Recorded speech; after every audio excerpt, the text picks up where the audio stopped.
आज हमारे पास जो स्रोत हैं वो बागेश्वर धाम सरकार की जिंदगी के एक कह सकते हैं कि एक बहुत ही शुरुआती किस्से के बारे में है। ये उनके सार्वजनिक जीवन में आने से काफी पहले की बात है। जी, और ये कहानी इसलिए बहुत दिलचस्प हो जाती है क्योंकि ये उस नींव को समझने का एक मौका देती है जिस पर शायद बाद में सब कुछ बना। हाँ बिल्कुल। हम यहाँ किसी चमत्कार को सिर्फ देख नहीं रहे बल्कि ये समझने की कोशिश कर रहे हैं कि इन स्रोतों के मुताबिक वो कौन सा पल था जिसने एक 13-14 साल के लड़के की जिंदगी की दिशा ही मतलब पूरी तरह से बदल दी। बिल्कुल। तो चलिए इस कहानी की परतें खोलते हैं। हमारा मकसद ये समझना है कि कैसे एक नौजवान जो अपने पहले यज्ञ के दौरान भयंकर पैसों की तंगी से जूझ रहा था, एक ऐसे अनुभव से गुजरा जिसने, जैसा कि स्रोत दावा करते हैं, सब कुछ बदल दिया। और कहानी की शुरुआत होती है एक बड़े संकट से। हाँ, और ये कोई छोटा मोटा संकट नहीं था। आप सोचिए, कोई 13-14 साल का लड़का है, उसने एक बड़ा धार्मिक आयोजन, एक यज्ञ रख लिया है इतनी कम उम्र में। हाँ, और अब आखिरी दिनों में आपके पास भंडारा कराने और जो ब्राह्मण आए हैं उन्हें दक्षिणा देने के लिए एक भी पैसा नहीं है। ये तो बहुत ही ज्यादा दबाव वाली स्थिति है। स्रोतों में ये भी बताया गया है कि उनके पास संपत्ति के नाम पर था ही क्या, बस एक छोटा सा कमरा और कुछ बर्तन। बस। तो ये सिर्फ पैसे की कमी का मामला नहीं था, ये तो इज्जत का सवाल बन गया था। बिल्कुल, जिसे हम कहते हैं नाक का सवाल। उस उम्र में आप सोचिए, इस तरह का दबाव झेलना बहुत मुश्किल है। बहुत ज्यादा। बिल्कुल नहीं। ये वो पल होता है जहां इंसान को लगता है कि वो हर तरफ से घिर गया है, और स्रोत हमें ठीक उसी पल में ले जाते हैं। वो बताते हैं कि उस रात लगभग 2 बजे, रात के 2 बजे? हाँ, रात के 2 बजे वो मंदिर में हनुमान जी और सन्यासी बाबा की मूर्ति के सामने बैठकर रो रहे थे।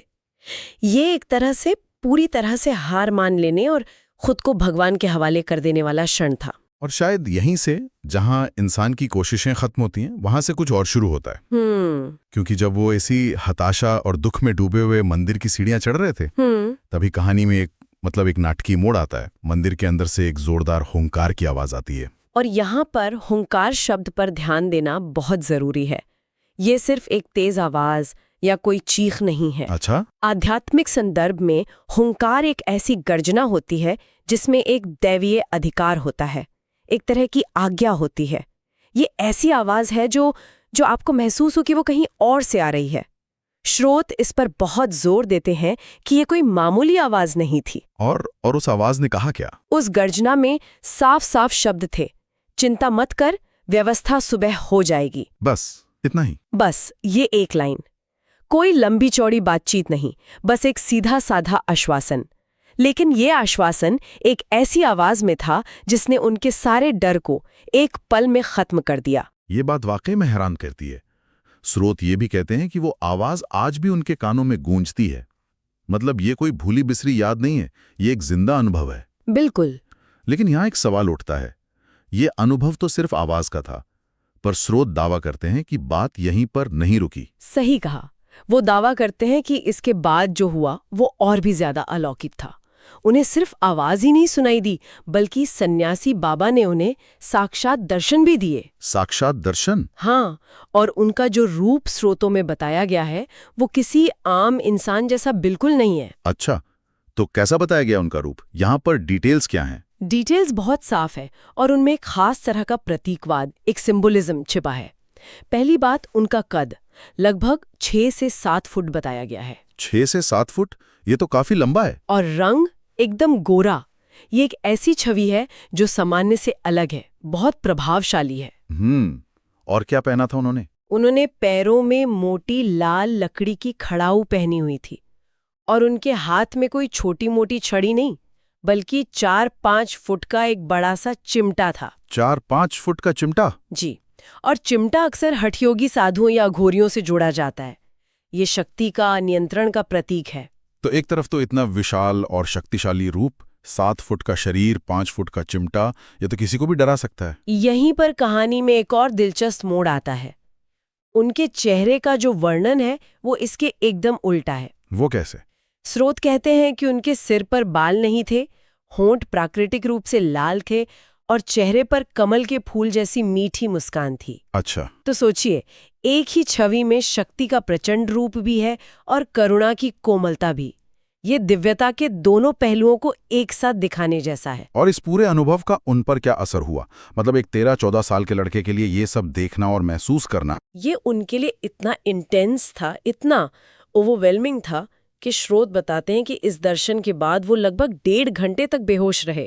1.5 घंटे तक? हाँ, और इस बेहोशी का भी आप देखें तो आध्यात्मिक परंपराओं में एक मतलब होता है। क्या मतलब? मुझे लगा ये शायद डर या शॉक की वजह से हुआ होगा। शौक तो था ही, लेकिन कई मिस्टिकल ट्रेडिशंस में ये माना जाता है कि जब इंसान की चेतना किसी ऐसी ऊर्जा के संपर्क में आती है जो उसकी शारीरिक क्षमता से बहुत ज्यादा हो, तो शरीर एक तरह से शटडाउन या रीसेट मोड में चला जाता है।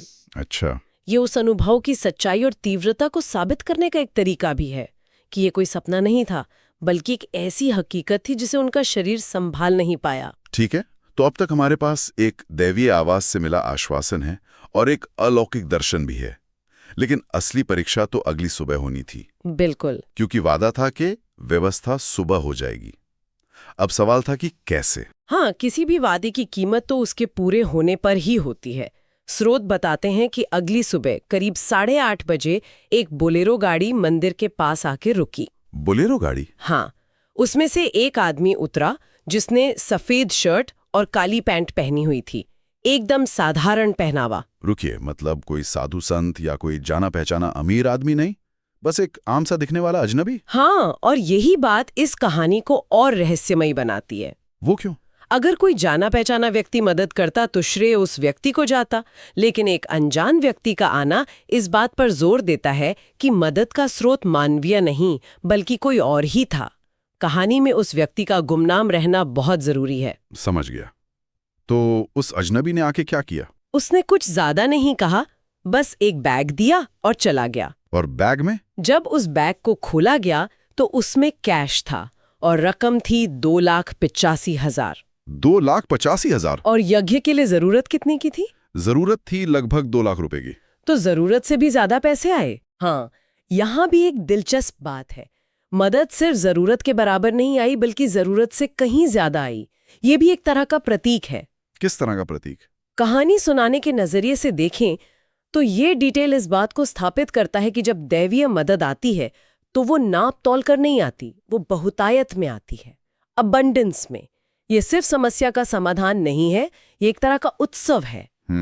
रात की हताशा और आंसू सुबह एक ऐसे चमत्कार में बदल गए थे जो उम्मीद से भी बढ़कर था। बिल्कुल। इस पूरी कहानी में जो एक बात मुझे सबसे ज्यादा सोचने पर मजबूर कर रही है वो इसके बाद आती है।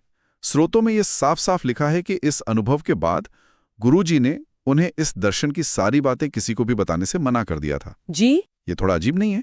इतना बड़ा अनुभव और उसे छिपाकर रखने का निर्देश। ये इस कहानी का शायद सबसे जरूरी हिस्सा है और स्रोत इसकी वजह भी बताते हैं।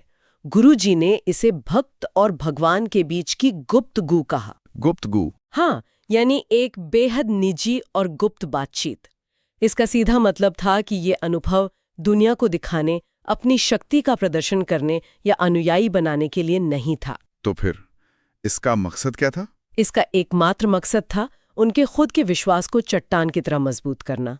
ये एक व्यक्तिगत परीक्षा थी जिसका परिणाम भी व्यक्तिगत था। ये उन्हें ये सिखाने के लिए था कि जब दुनिया में कोई रास्ता ना दिखे तब भी एक शक्ति है जो मदद करती है। तो आप ये कह रही हैं कि संदेश ये था कि भजन और अटूट विश्वास ही असली शक्ति है, चाहे दुनिया के सामने कोई पर्चा बने या ना बने। ये बात उनके आज के सार्वजनिक स्वरूप से काफी अलग लगती है। बिल्कुल। स्रोत जिस कहानी को उनकी नींव बताते हैं वो एक बहुत ही आंतरिक और निजी अनुभव की कहानी है। ये इस बात पर जोर देती है कि असली कृपा किसी नियम या तर्क से बंधी नहीं है। वो भक्त के लिए सारे नियम तोड़ सकती है। ये कैसे होगा पूछने की बजाय हो जाएगा मानने वाला विश्वास है। तो अगर हम इस पूरी यात्रा को देखें तो ये एक किशोर की चरम हताशा से शुरू होती है, एक दिव्य दर्शन तक पहुंचती है और फिर एक ऐसे चमत्कार पर खत्म होती है जो उसकी उम्मीदों से भी ज्यादा था। लेकिन इसका असली मकसद बाहरी दुनिया को कुछ साबित करना नहीं था। नहीं, बिल्कुल नहीं। इसका असली मकसद था उस एक व्यक्ति के अंदर विश्वास को स्थापित करना। स्रोत में इस पूरे अनुभव के लिए एक बहुत ही सुंदर मेटाफोर, एक उपमा दी गई है। अच्छा? जो शायद इस पूरी चर्चा का सार है। वो क्या है? इस अनुभव की तुलना की गई है तपते मरुस्थल में अचानक हुई मूसलाधार बारिश से।